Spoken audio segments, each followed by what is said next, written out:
Students, बेटा आज हम ये पढ़ेंगे अलजेब्रिक एक्सप्रेशन। इसका बेस आपने 6th क्लास में देखा होगा, तो इसको थोड़ा सा मैं भी आपको याद करवाऊंगी। अलजेब्रिक एक्सप्रेशंस क्या हैं बेटा? एक अलजेब्रिक एक्सप्रेशन वो होता है जिसमें वेरिएबल्स हों, नंबर्स हों, कोई एक ऑपरेशन हो। कम से कम ऑपरेशन क्या होती है? Plus minus multiply divide. कोई भी ऑपरेशन, कोई प्लस माइनस मल्टीप्लाई हो, उसके बीच में प्लस माइनस मल्टीप्लाई का साइन हो, साथ में कोफिशिएंट हो और वेरिएबल्स हों।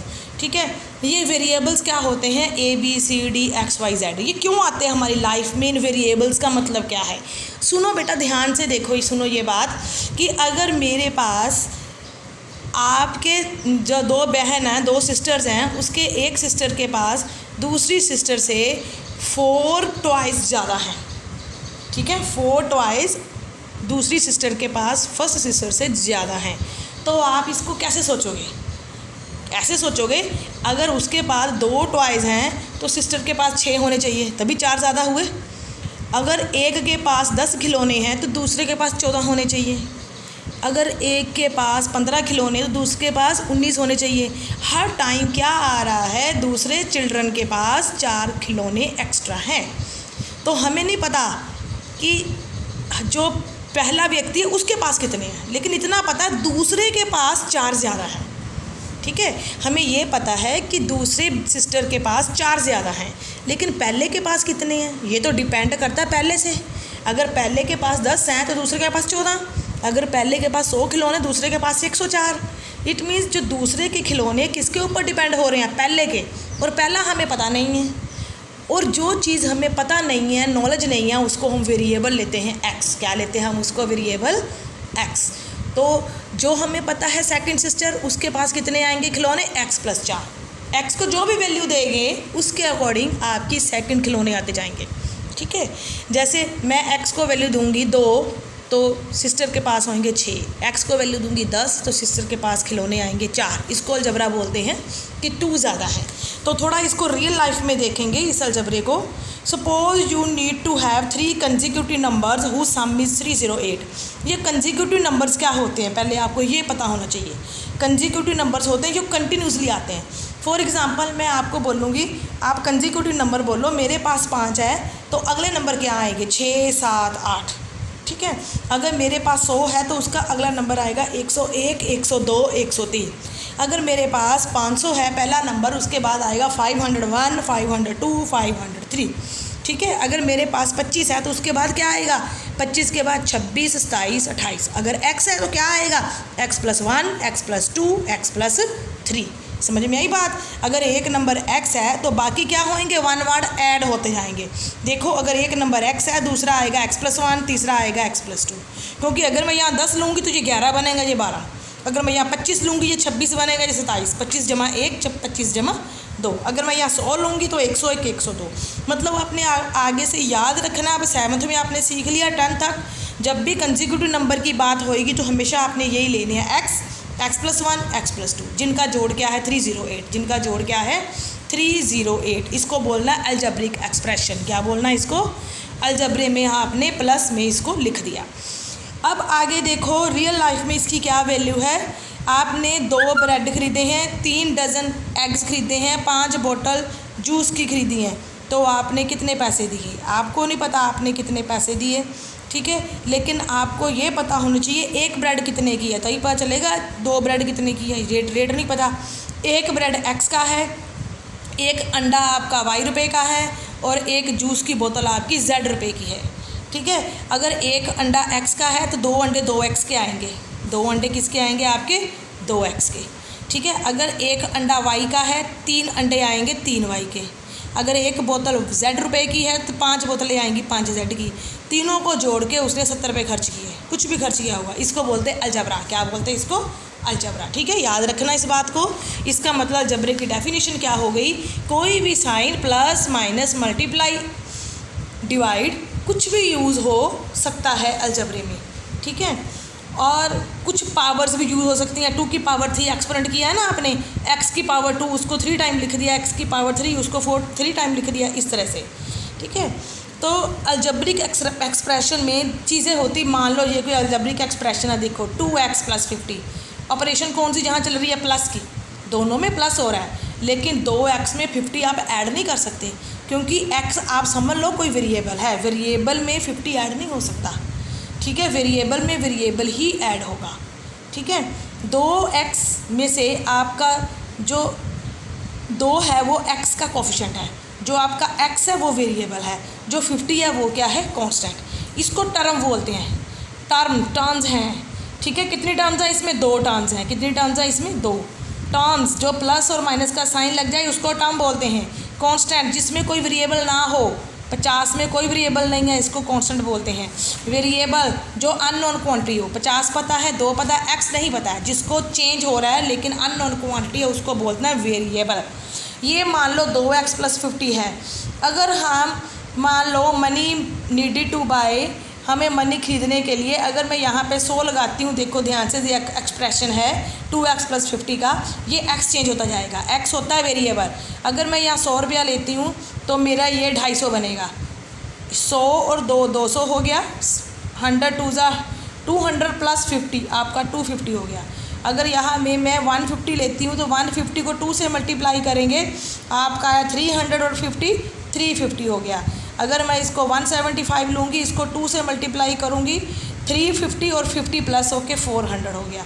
मतलब ये आपका एक्सप्रेशन हो गया। x वेरिएबल है, चेंज हो रहा है, जो चेंज हो रहा है वो क्या है, वेरिएबल। ना ही 2 चेंज हो रहा है यहाँ पे, ना ही ये 50 चेंज हो रहा है। चेंज क्या हो रहा है, x की वैल्यू जो चेंज होती है हम उसको क्या बोलते हैं, वेरिएबल्स, ठीक है। बस समझना, आपने पहली एक्सरसाइज समझने वाली है, बस आपने लिखना टर्म्स क्या है। अब ये एक एक्सप्रेशन है, ठीक है। इसमें ऑपरेशंस क्या है, एक माइनस की एक प्लस की, है ना।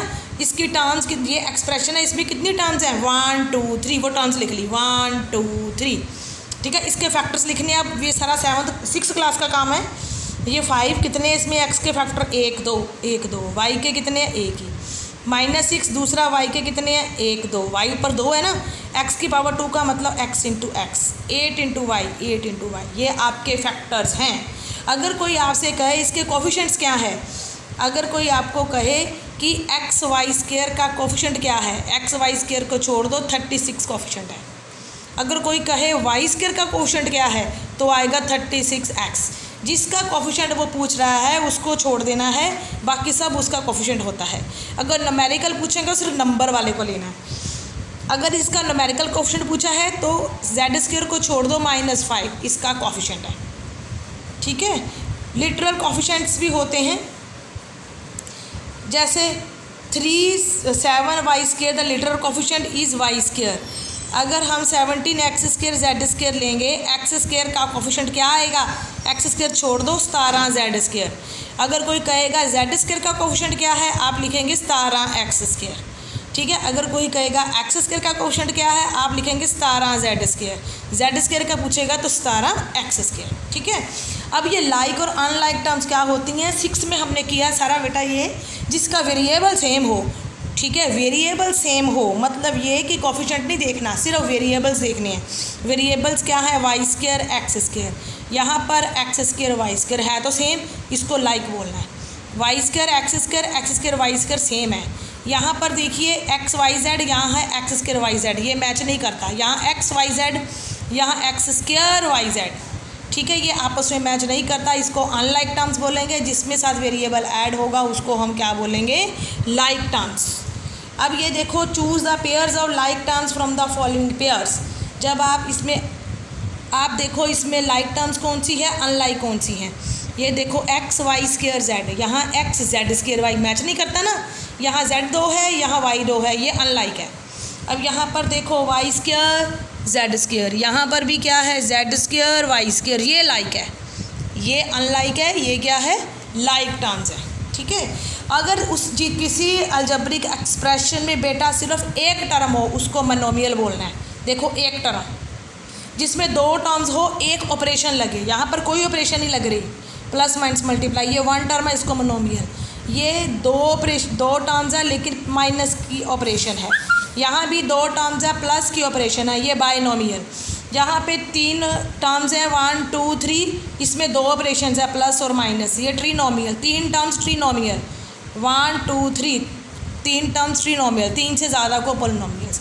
बेटा एक टर्म वाला मोनोमियल, 2 टर्म वाला बाइनोमियल, 3 टर्म वाला ट्रिनोमियल, 4 टर्म वाला 4 से ज़्यादा वाला क्या आएगा पॉलिनोमियल। ठीक है, अब डिग्री क्या होगी, जो हाईएस्ट पावर होगी वेरिएबल की, वेरिएबल होता है यहाँ x, इसकी पावर क्या है 2, यहाँ तो कुछ है ही नहीं तो इसकी डिग्री 2 है। ठीक है, यहाँ पर वेरिएबल क्या है x² y, यहाँ पर वेरिएबल क्या है y² x²।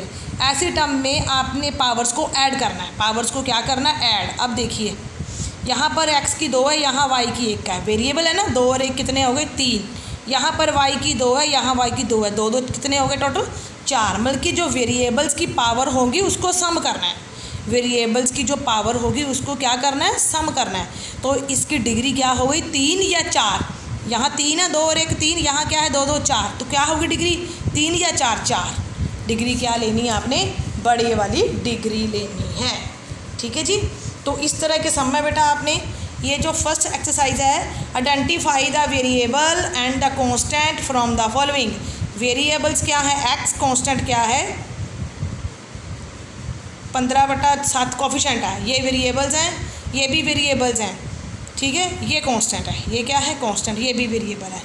ठीक है, राइट ऑल द टर्म्स। बेटा ये सम ऐसे करना है इस तरह से, पहले आपने इसको एक्सप्रेशन लिख देना, फिर इसकी टर्म्स लिखनी 1 2 3, बाद में इसके फैक्टर बनाने हैं सेम 6th क्लास की तरह। ये टर्म ये आपने इस तरह से करना है। ठीक है, अब write down all the factors हैं इसका। अगर आपने इसके फैक्टर्स बनाने हैं तो देखिए एक तो आएगा 13/7, m 2 बार है, एक m, दूसरी बार फिर m, फिर एक n, फिर एक n, फिर एक p। ये सारे फैक्टर्स हो गए, ये सारे क्या हो गए फैक्टर्स। ठीक है, फैक्टर्स आपने इस तरह से करने हैं। अगर कोई जो 4th सम है आपका उसमें है न्यूमेरिकल कोफिशिएंट्स बताना है, right the numerical coefficient of x² in 5y² 17x² + 8x। आपने लिखना है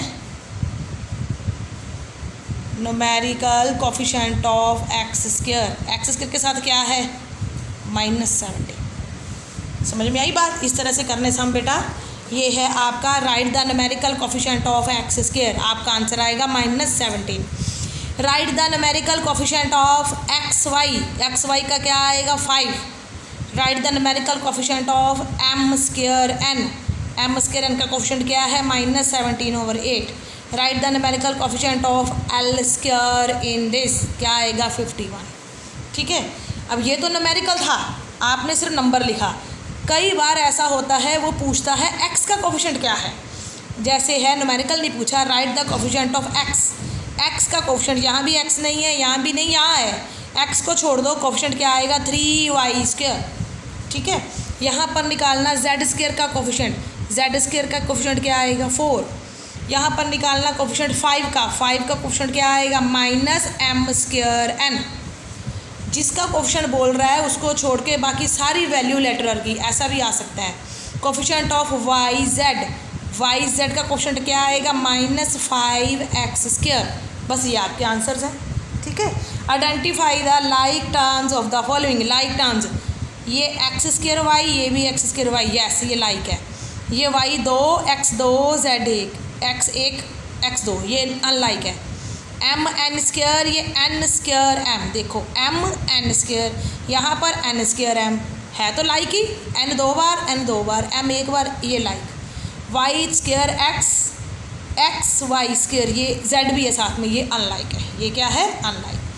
बेटा मोनोमियल 1 टर्म वाला, बाइनोमियल 2 टर्म्स वाला, ये 2 टर्म्स है। ट्रिनोमियल 3 टर्म्स वाला 1 2 3, पॉलिनोमियल 3 से ज़्यादा वाला। ठीक है, डिग्री बतानी है आगे। डिग्री क्या बतानी है, यहाँ पर 2 पावर, यहाँ पर 2 पावर, यहाँ पर 1 1 1 3 पावर, डिग्री इसकी 3 है क्योंकि x की 1, y की 1, z की 1, टोटल 3 हो गया। ठीक है, इसकी डिग्री 3 यानी 2 नहीं। अब इसकी डिग्री क्या आएगी, यहाँ m की पावर 4 है, यहाँ 2 है, यहाँ कितनी होगी m की 2, n की 2, p की 1 गिनेगा ना, टोटल क्या हो गया 2 2 4 और 1 5। इसकी डिग्री आएगी 5। इसकी डिग्री क्या आएगी 6 और 2 8, यहाँ 1 और 1 2, यहाँ 0, इसकी डिग्री 8 आएगी।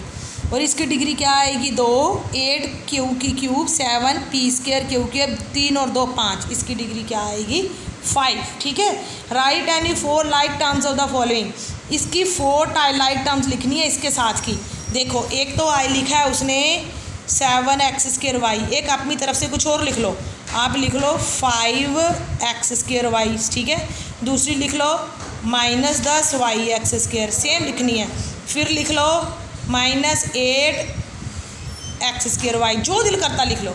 फिर लिख लो लिख लो 100x² वाई। लाइक टर्म्स लिखनी है, वेरिएबल सेम लिखने हैं, यहाँ न्यूमेरिकल चेंज करते जाओ अपनी इच्छा के अकॉर्डिंग। ये सारे सम ऐसे करने हैं, ठीक है। इसके बाद है ट्रू फॉल्स। अब इस एक्सरसाइज को अच्छे से करके मुझे भेज दो, ठीक है, क्योंकि ये चैप्टर भी आपको एग्ज़ाम में आना है। इसकी कितनी एक्सरसाइज है बेटा, ये आपको प्लस और माइनस करनी है आपने, और एक वैल्यू, बस 3 एक्सरसाइज हो रहेगी। ये मैं डेली इसकी वीडियो डालूंगी, 3 दिन में ख़त्म करूँगी इस चैप्टर को, और फटाफट अच्छे से इसको करके मुझे भेज दो, ठीक है। Okay, thank you students.